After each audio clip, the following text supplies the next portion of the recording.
9টা বজাতে পিনি ৰাস্তা দি নামাবোৰ শুনি গম পালোঁ। 9টা মানে কি ৰাতি নে ৰাতি নামি পিনে মই ভাবিলোঁ কি এটা মোৰ খেতি দে মাটি আছে বহুত তাতে সেইপিনি নাযাব সেইপিনি যাব বুলি ভাবিছিলোঁ।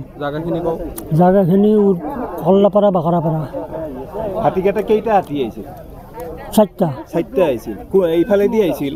সেইপিনি নামিছি এই ধপতলি নামি এনেকৈ দি আপোনাৰ এটা উঠিছিল হেপান্দি এটা তাৰমানে চাইডেদি গ'ল এটা আৰু হেপান্দি যায় এই আগেদি এটা এনেকৈ যায় তিনিটা লগ লাগি তাতে তাই সেই পুখুৰীটোৰ তাতে যুঁজিছি।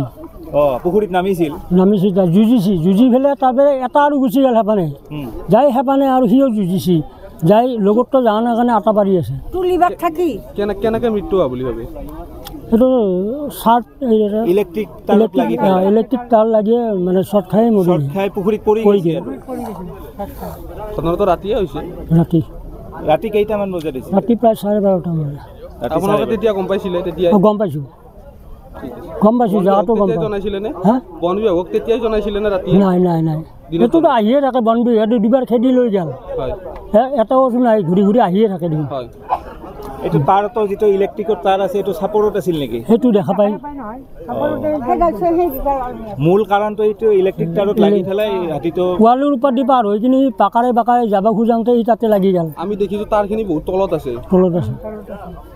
আছে না? তলত নহয় এই পুখুৰী পাতটো অখা হৈছে। আচলতে কৰুণ মানে অতি কৰুণ ঘটনা এইটো। ক'বতো বিশেষ একো নাই, ইয়াতকৈ দুখজনক কথা একো নাই। আৰু ইয়াতে আমি দেখিছোঁ যে কিছু ডিপাৰ্টমেণ্ট অসম চৰকাৰৰ কিছু ডিপাৰ্টমেণ্টৰ হেমাহিৰ কাৰণে আচলতে আজি এই হাতীটোৰ কৰুণ মৃত্যু হোৱা বুলি আমাৰ অনুভৱ হৈছে।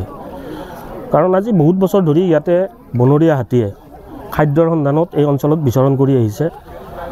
বিভিন্ন সময়ত হাতী মানুহৰ সংঘাতো হৈছে, কিন্তু এই হাতীকেইটা যেতিয়া ইয়াতে বিচৰণ কৰা কথাটো সকলোৱে জানে সেই সময়ত APDCL বিশেষকৈ APDCLৰ যি হাই ভল্টেজ তেওঁলোকে কাৰেণ্টটো লৈ যোৱাৰ যি ব্যৱস্থা আছে এই ব্যৱস্থাটো আপোনালোকে প্ৰত্যক্ষ কৰিব ই অতি চাপৰ হেৰিতে আছে।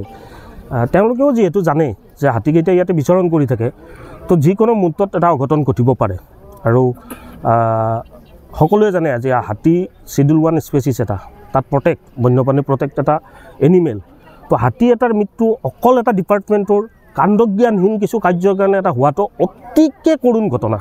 ই আচলতে গৰিহণাৰ যোগ্য খাটাং, কাৰণ ইয়াত বেলেগ গছ কোনোই নাই, হাতীটো মৰাৰ কোনো নাই। আৰু আপোনালোকে দেখিব একদম হাতীৰ পিঠিত লগাকৈ আপোনাৰ কাৰেণ্টৰ তাঁৰবিলাক আছে, সেইবোৰ 11 kV লাইন এটা। চ' তেওঁলোকে এইবিলাক কথা যদি লক্ষ্য নকৰে, আমি দেখিছোঁ তেওঁলোকে প্ৰায় স্মাৰ্ট কৰি থাকে। আমিতো বুজি পোৱা নাই তেওঁলোক ক'ত স্মাৰ্ট হৈছে। আজি APDCLৰ কাৰেণ্টৰ তাৰত যদি শ্বৰ্ট হৈছে, যিটো আমি ধাৰণা কৰিছোঁ, নাজানো পষ্টমৰ্টেম ৰিপৰ্টৰ সময়ত কি ওলায়, কিন্তু আমি ধাৰণা কৰিছোঁ যে হাতীটো এইটো সুৰটো স্পৰ্শ হৈ গ'ল, তাৰ ফলত কাৰেণ্ট শ্বৰ্ট হৈ হাৰ্ট এটেক হৈ তাৰ মৃত্যু হৈছে, পুখুৰীত পৰিছে। ইয়াক বাদ দি বেলেগ কোনো কাৰণেই থাকিব নোৱাৰে। তো এনেকুৱা ঘটনাবিলাক হোৱাটো অতি দুখজনক কথা। আৰু ইয়াক মই এজন প্ৰকৃতিৰ লগত সংযুক্ত ব্যক্তি হিচাপে ইয়াক মই নিন্দা কৰিছোঁ, গৰিহণা দিছোঁ। ধন্যবাদ।